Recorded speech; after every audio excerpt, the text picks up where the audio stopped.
Well, it's going to be a Memorial Day shootout on today's episode of Refshaw Outdoors.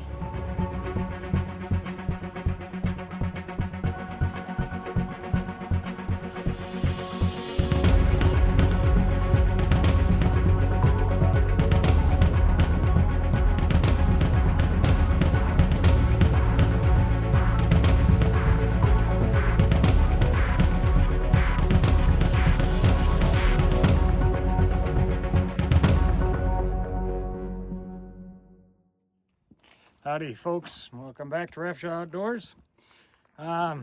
Just the other day, we kind of did some hand load 45 Colt, real hot. There was I had some difficulties.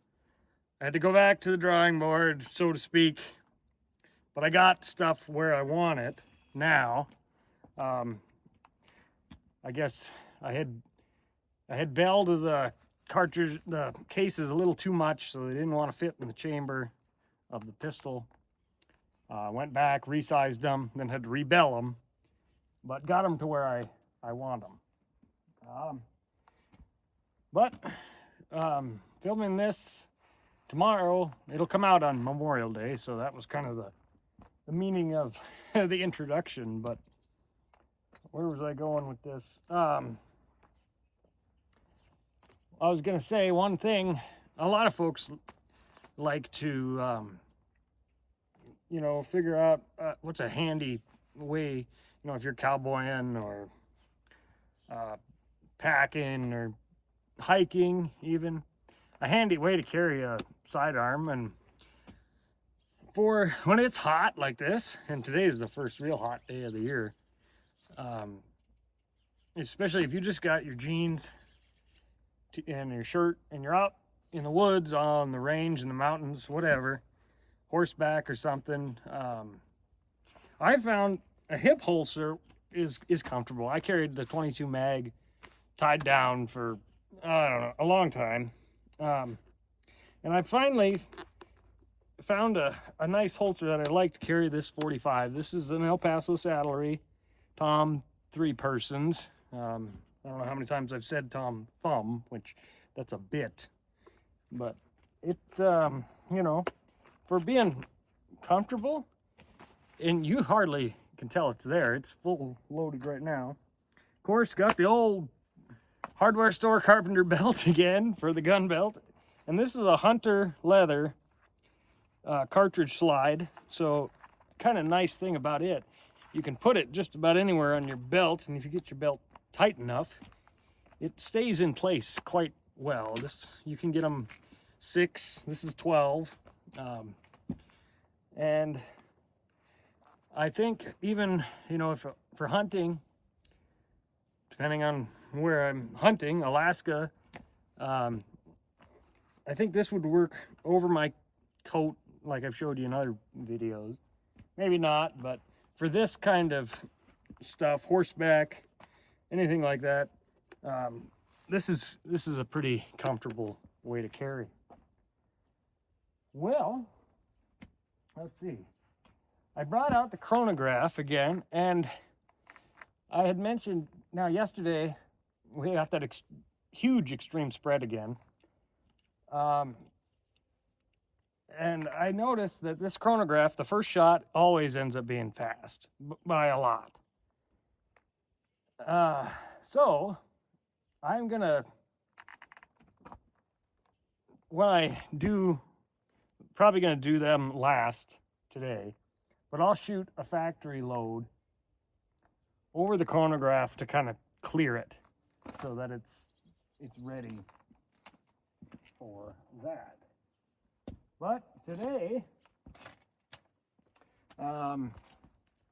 we're going to just have some, it's a Memorial Day shootout. These are some of your most common 45 Colt that you can buy. It's just a standard tier 2 load, Federal, American Eagle, 225 grain, jacketed soft point. Quite anemic. I've not actually shot it over the chronograph, but I don't really care. It's not something, it's basically just a target load for me. It's kind of spendy, about 70 bucks for a box of 50. So that's not real nice. But then we will, let's see that. What have we here? Okay, I see I got some Hornady critical defense there. I don't really care to shoot those. Looks like I got 6.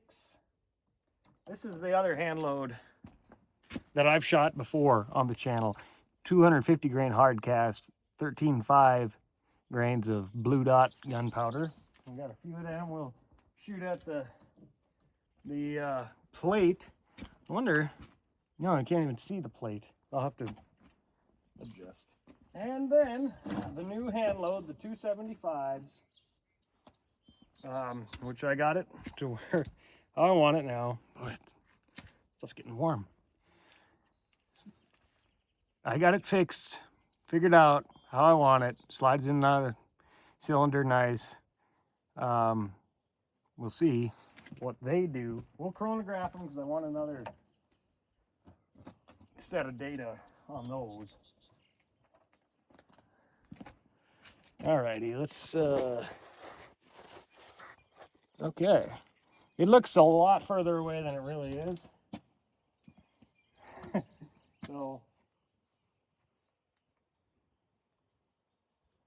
it'll make me look like a heck of a shot. I'll probably miss most of them.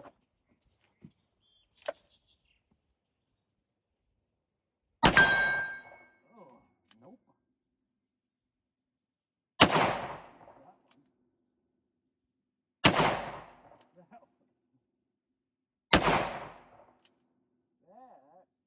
What am I doing here?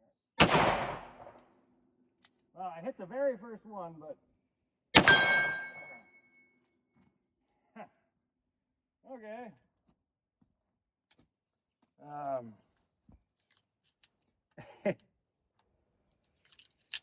So we're showing a little something. I have to say that is, I was going to bring the rangefinder, but I didn't. It's an 8-inch steel plate.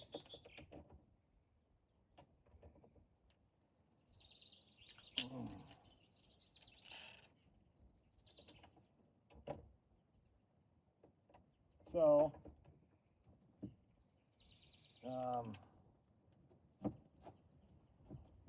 it is kind of tough to hit. But. All right, next up is the blue dot. I got more of these than I thought I did.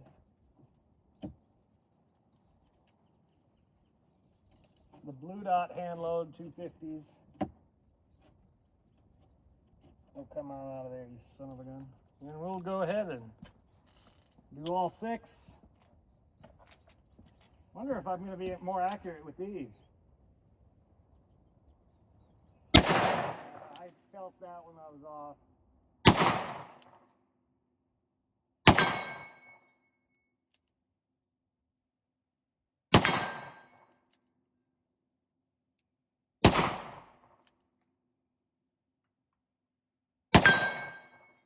Okay, so I think I was more accurate. I hit that one at least 3 times. That hand load, you could definitely tell, had more recoil than a factory load.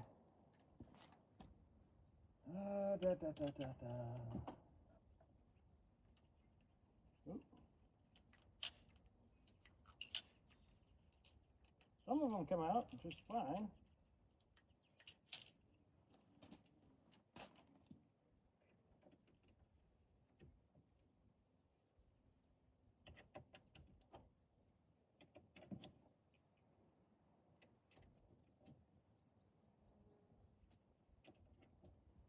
All right, now for the new hand loads that I'm still, again, I cannot stress enough, these hand loads are a tier 2 load. Do not use them in a Colt. Do not use them in a Piata.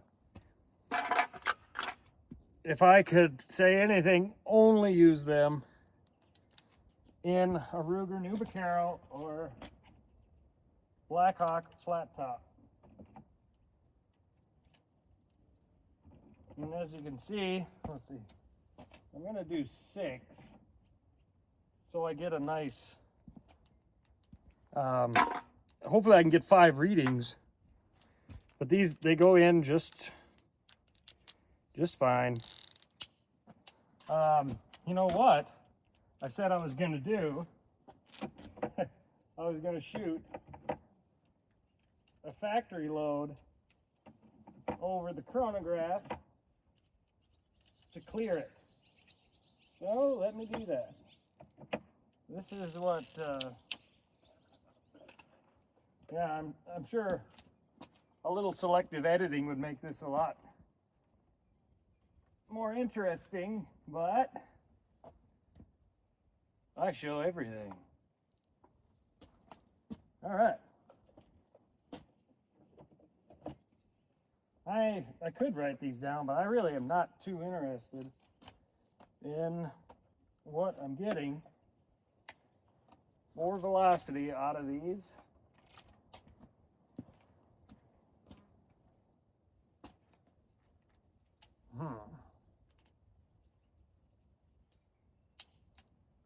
All right, so it's ready for the next one. I got to stand back just, well, right about here. I guess you can see, you can still see me.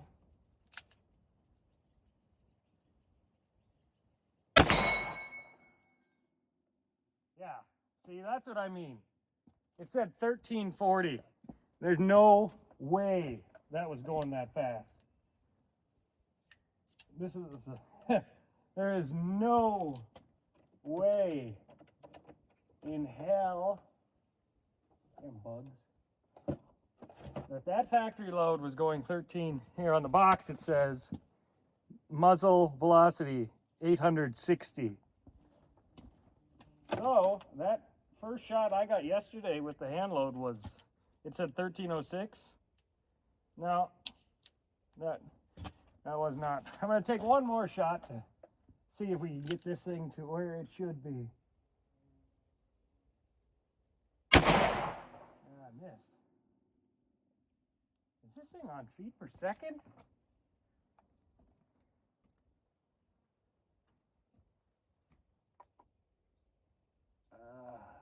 Meters per second, feet per second. That, there we go. I guess we'll take another shot.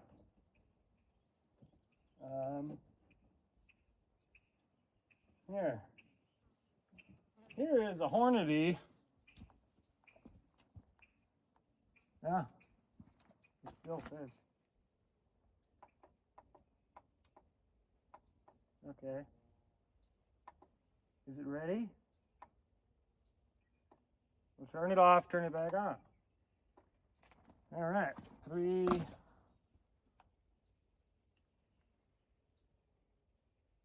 3, 1. There. It's ready.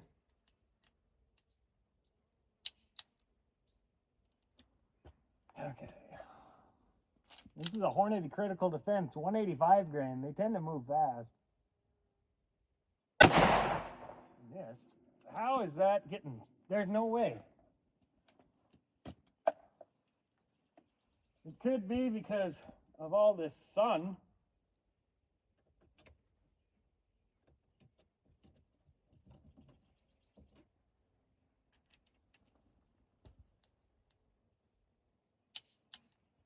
Yeah, so you go 1, 2, 3. If you're loading one at a time, I'll show you how to do this. So this is with the Ruger. It just won't work with a Colt or a Uberti, USFA, Pieta. But load it. You know, you got the loading gate open. Drop it in. 1, 2, 3 clicks. Close the loading gate. Give the cylinder a little more spin. You can see cartridge rim. When you cock it, you'll be on your next one. So here we go. And I missed. 579. It should go faster than that. Let's go back to some of these two 25 grain jacketed hollow points. Oops. 1, 2, 3. All right. You can see if I had the fancy Doppler radar chronograph, I wouldn't go through so much ammo.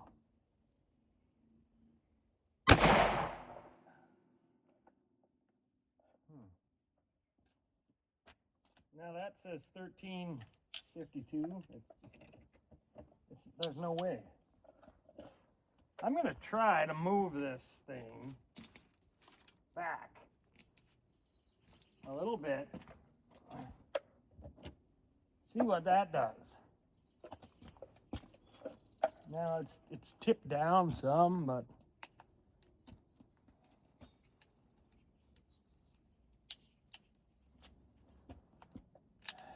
barrel is sure getting hot on this thing. Pow! 14. That says 1451. There's no way.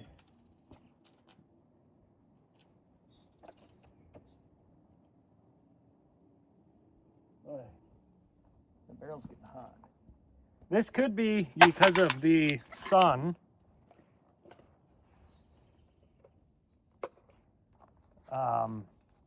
Is why that's happening with this chronograph. I know the sun, it's bright out and humidity is like 100%. So I think that is what's giving us these readings that are wrong. So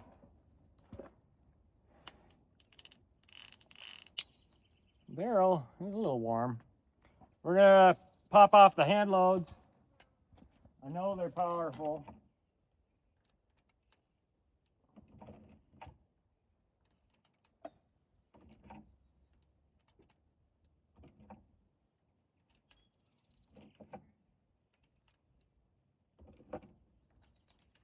So, in other words, today we shot 3 different power levels.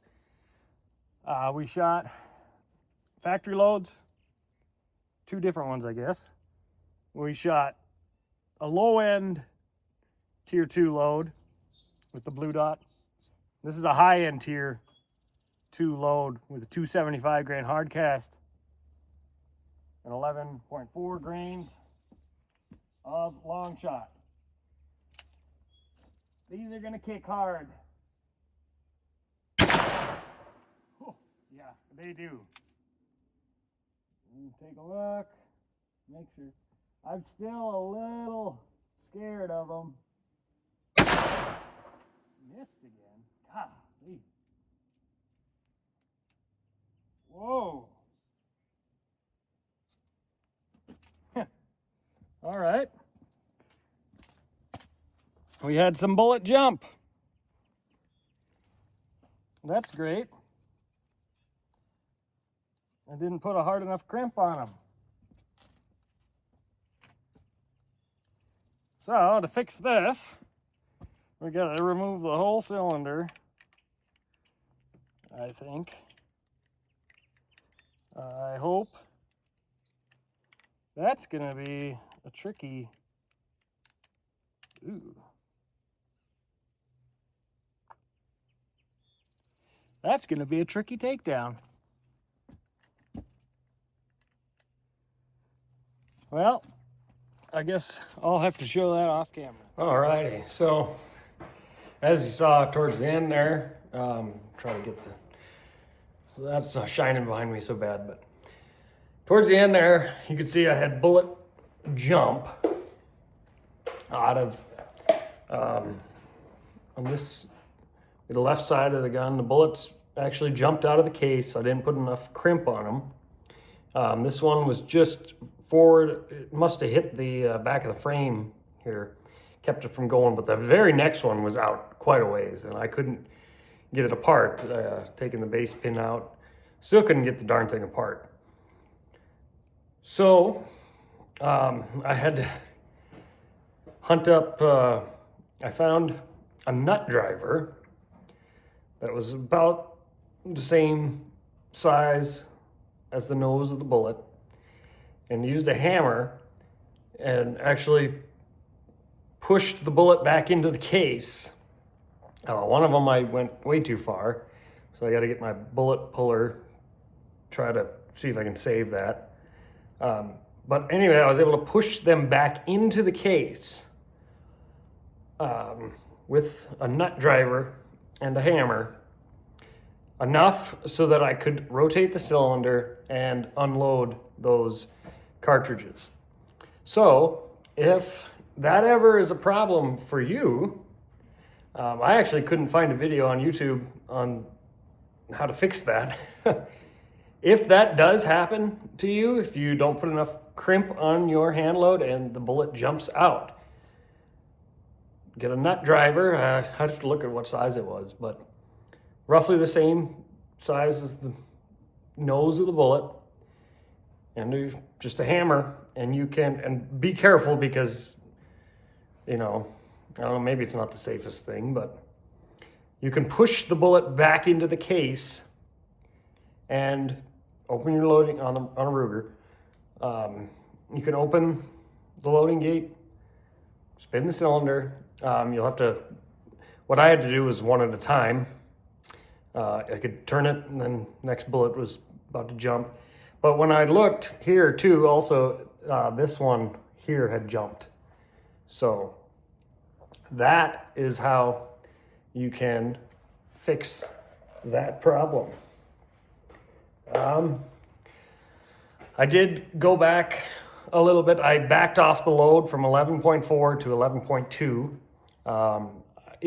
It's pretty powerful. Anything over 1,000 feet per second and 45 Colt is pretty good for a tier 2 load. So I'm pretty happy with that.